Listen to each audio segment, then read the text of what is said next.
और जनजाति क्षेत्रीय विकास के मुद्दे पर अगर सबसे पहले बात की जाए तो भारत के संविधान निर्माता डॉक्टर बी.आर. अम्बेडकर साहब को याद करना सबसे पहले जरूरी है। उन्होंने इस देश में हमारे इस संविधान को लागू करके इस सामाजिक असमानता और आर्थिक असमानता के इस मुद्दे को देश के संविधान में सबसे पहले अगर हम लोगों को दिया, ताकत दी, तो मैं सबसे पहले डॉक्टर बी.आर. अम्बेडकर साहब को नमन करता हूं, प्रणाम करता हूं। और सभापति महोदय, साथ ही साथ मैं आज ये सामाजिक असमानता की जहां बात हुई तो माननीय संसदीय कार्य मंत्री महोदय से कहना चाहता हूं, हमें भी आप 200 में से उस दृष्टि से लास्ट में हमारा नंबर आता है, इसलिए आप इस पर भी हम पर भी दया करें, इसलिए अन्याय हमारे साथ तो कम से कम मत करें। माननीय सभापति महोदय, सामाजिक असमानता और आर्थिक असमानता के इस बिंदु पर आज हम सब लोग चर्चा करते आ रहे हैं। 76 वर्ष के बाद आज भी मैं कहना चाहता हूं कि आरक्षण प्राप्त होने के बाद भी इस बार राजस्थान में नहीं, पूरे भारत देश की बात करूं तो हम उस ग्रामीण प्रवेश में जाकर हम लोग सभी माननीय सदस्य हर गांव में जाते हैं, लेकिन मैं जहां तक पाता हूं कि अनुसूचित जनजाति के लोगों को आरक्षण का सही मायने से जो हम उत्थान करना चाहते थे, सही मायने से उनको हम उच्च स्तर पर लेके जाना चाहते थे, ऐसी स्थिति मुझे ग्रामीण प्रवेश में घूमने से नहीं लगती कि हम उनका उत्थान कर पाए। इसलिए मैं माननीय सभापति महोदय आपके माध्यम से माननीय मंत्री महोदय से इस बात पर निवेदन करना चाहता हूं कि इन लोगों का गांव में सर्वे कराकर किस कारण से 76 वर्ष बाद भी अगर हम लोगों को आरक्षण देने के बाद हम उनका उत्थान नहीं कर पाए, कितने वर्षों तक और इस बात का आलाप करते जाएंगे कि हमने SC ST के लोगों का उत्थान किया। कभी बीजेपी कहे, चाहे कांग्रेस कहे, चाहे मैं कहूं, लेकिन वास्तविकता यह है कि 76 वर्ष बाद भी इनको हम सही मुकाम पर नहीं ले जा पाए हैं। इसलिए मंत्री महोदय, इनका गांव में सर्वे कराकर जिन लोगों को आज तक 75 वर्ष में परिवार को नौकरी नहीं मिल पाई, उनको आप शिक्षा के स्तर पर, उनको आगे विशेष पैकेज के माध्यम से उन लोगों को मुख्य धारा में लाने का प्रयास करें। जैसे महिलाओं का SC ST और OBC वर्ग की महिलाएं जो हमारे राजस्थान प्रदेश में दूसरे प्रदेश से शादी होने के बाद जो इस प्रदेश में आती हैं, उनको हमने माइग्रेटेड व्यक्ति की श्रेणी में शामिल किया है। वो माइग्रेटेड नहीं हो सकती। माननीय सभापति महोदय, मैं बताना चाहता हूं, जनप्रतिनिधि अधिनियम 1950 की धारा 20 में यह प्रावधान किया गया है कि जो शादीशुदा महिला हमारे प्रदेश में आ जाएगी, उसका स्थायी और मूल निवास का कानूनी दर्जा मिलेगा। इसके बाद भी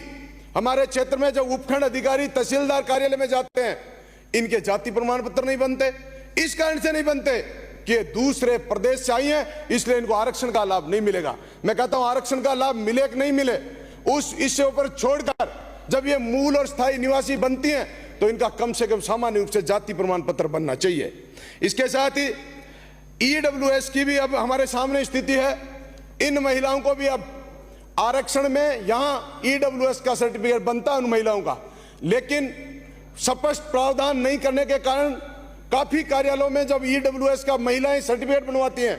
तो उनका बनने में बहुत सी बाधाएं आती हैं। माननीय मंत्री महोदय, हर उपखंड अधिकारी को निर्देशित करें कि जो EWS में किसी भी स्टेट की कोई महिला अगर शादीशुदा होकर आ गई तो उनका सर्टिफिकेट EWS में बनता है, उनको शामिल किया जाए। माननीय सभापति महोदय, इनके साथ ही साथ मैं कहना चाहता हूं कि SC ST और OBC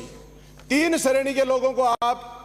छात्रवृत्ति देते हैं, शिक्षा के माध्यम से देते हैं, लेकिन 2-2 वर्ष तक लोगों को छात्रवृत्ति नहीं मिलने के कारण बहुत सारे बच्चे SC ST के लोग वंचित, शिक्षा से वंचित रह जाते हैं। इतनी भारी फीस भरकम भरने में वो सक्षम नहीं होते और वो संस्था के लोग फीस भरे बिना उनको बाहर कर देते हैं और हमारी देरी से मिलने वाली छात्रवृत्ति उनके भविष्य को बर्बाद करने का काम करती है। OBC वर्ग के लिए सिर्फ नाम मात्र बचा है कि हम उनको छात्रवृत्ति देते हैं। आप उनमें BPL परिवार को शामिल कर रहे हो और BPL को भी तब देते हो जब आपके पास बजट की उपलब्धता है तो आप देते हो। इसलिए मैं कहना चाहता हूं कि OBC, माननीय सभापति, मेरी पार्टी का 10 मिनट का समय तो है, इसलिए सभापति महोदय, मैं इनसे एक मांग करता हूं कि OBC के सभी छात्रों को आप छात्रवृत्ति का प्रावधान करें। ये BPL की बात हटा दें, जो छात्र OBC में आता है, आवेदन करता है, उसको छात्रवृत्ति मिलनी चाहिए। माननीय सभापति महोदय, आपके माध्यम से मैं 2-3 बात और कहना चाहूंगा। वृद्धावस्था पेंशन आप लोगों ने बहुत बड़ी बढ़ाने की बात करी 500 रुपए की, लेकिन आप बढ़ा पाए 150 रुपए। मैं मांग करता हूं माननीय मंत्री महोदय, वृद्धावस्था पेंशन इस महंगाई के दौर में आप कम से कम 4000 रुपए करने का प्रयास करें। इसके साथ ही साथ मैं इस वृद्धावस्था पेंशन में एक वादा और है, राजकीय कर्मचारी जिसका बेटा बेटी हैं उनको पेंशन नहीं देते। हरियाणा सरकार आपकी सरकार है, भारतीय जनता पार्टी की सरकार है, हरियाणा सरकार में ये बैरिकेड नहीं है, हर वृद्धावस्था को पेंशन मिलती है, चाहे वो उसका सर्विस में बेटा बेटी चाहे हो। मैं मेरे विधानसभा क्षेत्र की कुछ मांग रखकर, एक तो मैं शाहदुलपुर क्षेत्र में मुख्यालय पर देवनारायण छात्रावास की मांग करता हूं, ईडब्ल्यूएस और ओबीसी के छात्रावास की स्थापना की जाए, और इसके साथ सामाजिक सुरक्षा में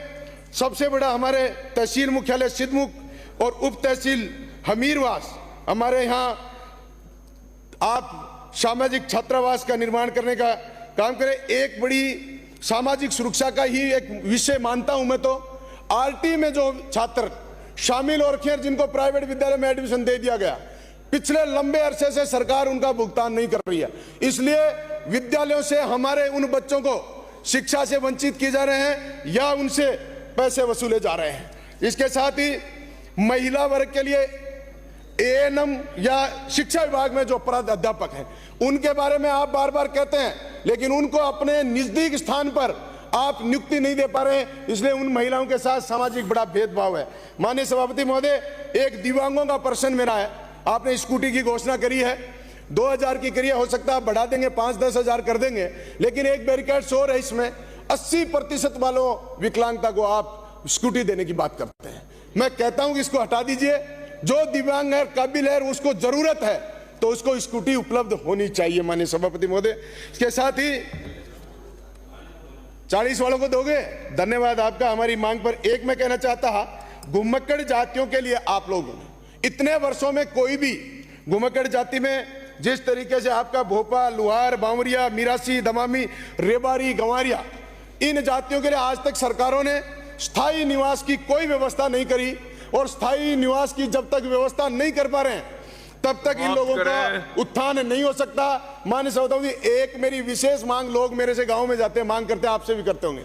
विधुर की पेंशन लागू करने की मैं नई बात करना चाहता हूं। माननीय सभापति महोदय, 40 साल की उम्र में जो विधुर हो जाता है, जिनकी पत्नी एक्सपायर हो जाती है, उनके छोटे छोटे बच्चे रहते हैं 3-3, 4-4, 5-5 वर्ष के, वो लोग मजदूरी भी नहीं कर पाते, उन बच्चों की देखरेख करते हैं, इसलिए उनकी विशेष पेंशन बननी चाहिए। मैं तो कहना चाहता हूं सबको, और वो अपने बच्चों को पाल सके। इसके साथ एक लाइन और कहना चाहता हूं,